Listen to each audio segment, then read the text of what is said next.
Hello friends, मैं श्रद्धा देशमुख आप सभी का स्वागत करती हूँ मेरे वीडियो पर। आज का जो विषय है उसमें मैं आपको 4 हैबिट्स ऑफ वेरी पावरफुल दुनिया के सबसे यशस्वी और टफ माइंडेड पीपल अपने पास रखने की हिम्मत रखते हैं। तो सबसे पहले है इलॉन मस्क। उनके हिसाब से 2008 साल उनके लिए बहुत ही बुरा साल रहा, क्योंकि उन दिनों उस साल में उनकी जो कंपनियां टेस्ला और स्पेसएक्स बहुत ही बुरी हालातों में थी, बैंकरप्ट हो रही थी। और उसी साल में उनकी वाइफ ने उनको डिवोर्स दिया था। तो उन्होंने अपनी फाइनेंशियल परिस्थिति का जायजा लिया। तभी उन्हें समझा कि उनके पास कुछ 30-40 मिलियन डॉलर्स बचे थे और उन्हें इस मन की दुविधा से गुजरना पड़ रहा था। जो मन की उनकी बहुत नाजुक परिस्थिति थी, वे नर्वस ब्रेकडाउन में चले गए थे। ये टफ डिसीजन उन्हें लेना था कि इन पैसों को लेकर वे किस कंपनी में डाले, क्योंकि अगर वे एक ही कंपनी में डालते तो उनकी दूसरी कंपनी डूब जाती थी। और जो दोनों उनकी कंपनियां थी वो उनको बहुत प्यारी थी, उन्होंने उसमें बहुत सारे पैसे डाले थे। और वो हाँ, दोनों कंपनियां उन्होंने अपने बच्चों की तरह उनको बड़ा किया था। तो ये बहुत टफ डिसीजन था, पर उन्होंने अपने मन की इतनी नाजुक परिस्थिति में भी यह डिसीजन ले लिया कि वह 30-40 मिलियन डॉलर दोनों कंपनी में समान तरीके से बांट के दोनों कंपनी में डालेंगे। और ये उनका जो डिसीजन था वह उन्होंने मन की बहुत दुविधा की परिस्थिति में लिया था, पर वो डिसीजन कमाल कर दिखाया उस डिसीजन ने। जैसे वह जो टेस्ला थी उसके साथ डेमलर बेंज, जो जर्मन ऑटोमोबाइल कंपनी है फेमस, उन्होंने उसमें 50 मिलियन डॉलर का कॉन्ट्रैक्ट बना दिया। और जो स्पेसएक्स थी उसके साथ नासा ने 1.6 बिलियन का कॉन्ट्रैक्ट कर दिया।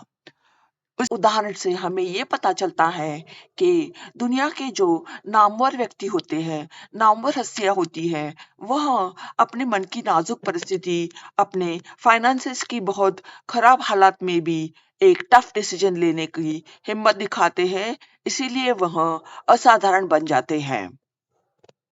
दुनिया के जो सबसे यशस्वी लोग होते हैं, वह अपनी आइडिया पर उनका बहुत विश्वास होता है और विश्वास के साथ उस आइडिया के जड़ से जुड़े रहते हैं। अगर लोग उस आइडिया को लेकर उन पर हंसेंगे, उनका मजाक उड़ाएंगे, फिर भी उस आइडिया को वह आसानी से छोड़ते नहीं है, अपने दिमाग से हटाते नहीं हैं। जैसे हावर्ड नाम के एक व्यक्ति थे, वह स्टारबक्स में सीईओ थे। और उन्होंने उन दोनों देखा कि स्टारबक्स सिर्फ बीन्स बेचती है कॉफी की, और वहां पर कुछ कॉफी वगैरह मिलती नहीं है। फिर एक दिन वे इटली गए। वहां पे उन्होंने देखा कि बहुत सारे कॉफी बार्स थे और वहां पर लोग बहुत कॉफी पीने का लुत्फ उठा रहे थे, अपने फ्रेंड्स के साथ जुड़ रहे थे, अपने ऑफिस का काम कर रहे थे, अपनी सोशल जो नेटवर्क है उसको बढ़ा रहे थे।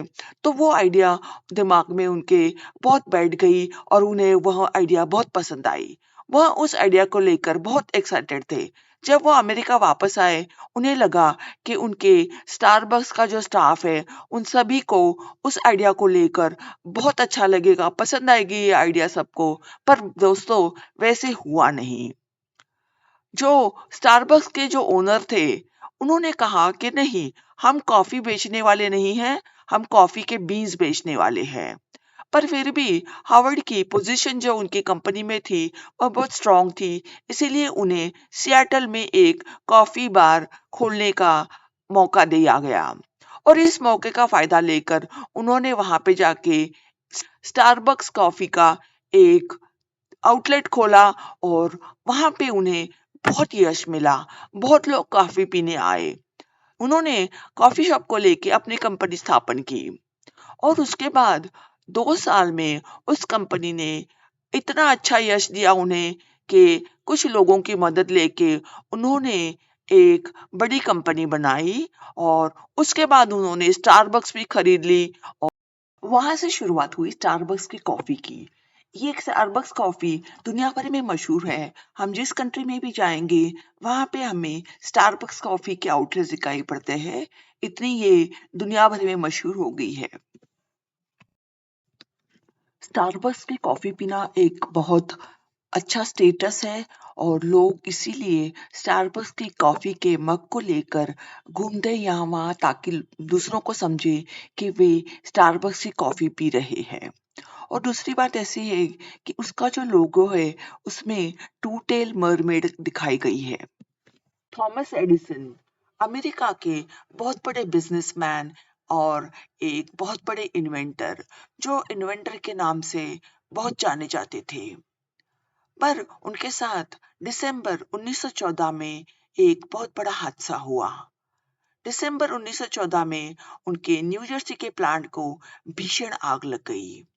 उनका बेटा चार्ल्स एडिसन उस आग को अपनी घर की खिड़की से देखकर बहुत दुखी हो रहा था, पर उसने अपने पापा के पास देखा तो वे बहुत शांत नजर आ रहे थे। तो उसने अपने पापा के पास जाके पूछा कि पापा, आपके प्लांट को इतनी बड़ी आग लगी और आप इतने शांत कैसे हो? तो उन्होंने कहा, कुछ नहीं होता बेटा, इस आग में बहुत सारा रबिश जल रहा है, जैसे हमारे फेल्यूर्स, हमारी गलतियां इस आग में जल के भस्म हो रही है। उनके प्लांट को आग लग के पूरा उनका जो प्लांट था वो पूरा बर्बाद होना, यह थॉमस एडिसन की लाइफ की बड़ी दुखद घटना थी, सबसे बड़ी दुखद घटना थी। और अगर वे चाहते थे तो अपने काम से म, सदा के लिए संन्यास लेके अपने घर में मातम मनाते हुए बैठ सकते थे, पर उन्होंने ऐसा होने नहीं दिया। जब मीडिया वाले उनके पास पहुंचे उनको पूछने को कि आपको कैसा लग रहा है कि आपके जीवन भर की जो पूंजी थी वह पूरी चंद घंटों में बर्बाद हो गई, तो उन्होंने कहा कि अभी मैं 67 इयर्स का हूँ और आगे चल के अभी मैं कल से ही मेरे नए प्लांट पे काम करना शुरू कर दूंगा। और उन्होंने ऐसे किया भी। उनके पुराने प्लांट की आग बुझी भी नहीं थी, तो उन्होंने अपने पुराने एम्प्लॉयज को लेकर अपने नए प्लांट पर काम करना शुरू कर दिया और 4 साल में ही बड़े अच्छे नतीजे, अच्छे शॉकिंग और अमेजिंग रिजल्ट दिखाए। और यह होता है जो बहुत प्रगतिशील, बहुत सक्सेसफुल लोग होते हैं उनके साथ। वे ऐसे ऐसे संकट, ऐसी आपदा जब उनके जीवन में आती है तो रोते हुए नहीं बैठते, जज्बाती नहीं होते, उन जज्बातों को अपना कब्जा अपने मन का कब्जा नहीं लेने देते और उससे भी स्ट्रांग बन के, टफ माइंडेड बन के आगे चलते रहते हैं। और यही होता है उनके साथ कि ये इसी कारण आसमान छूने वाली प्रगति कर सकते हैं। जेरी साइनफील्ड टेलीविजन की दुनिया की मशहूर हस्ती, मशहूर पर्सनालिटी। उन्होंने साइनफेल्ड नाम से एक सिटकॉम बनाई और वह सिटकॉम लोगों को बहुत पसंद आई। लोगों ने उसको देखना बहुत एंजॉय किया और उसने बहुत प्रगति की।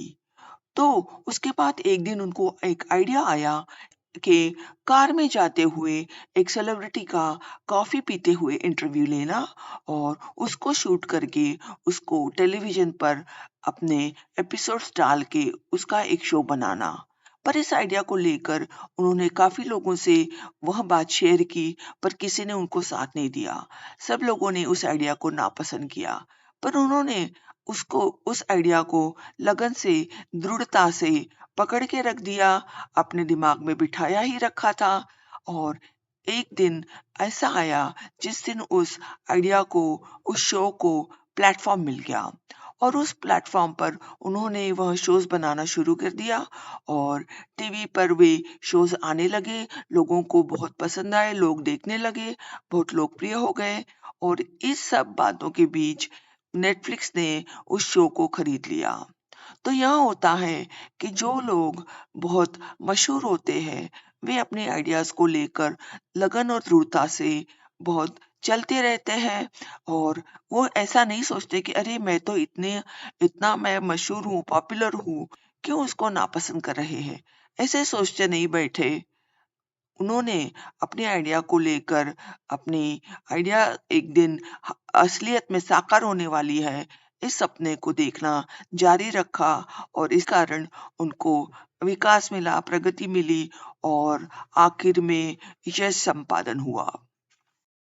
तो दोस्तों, मैं मेरी वीडियो यहाँ पर खत्म कर रही हूँ। आप सभी को बहुत बहुत धन्यवाद।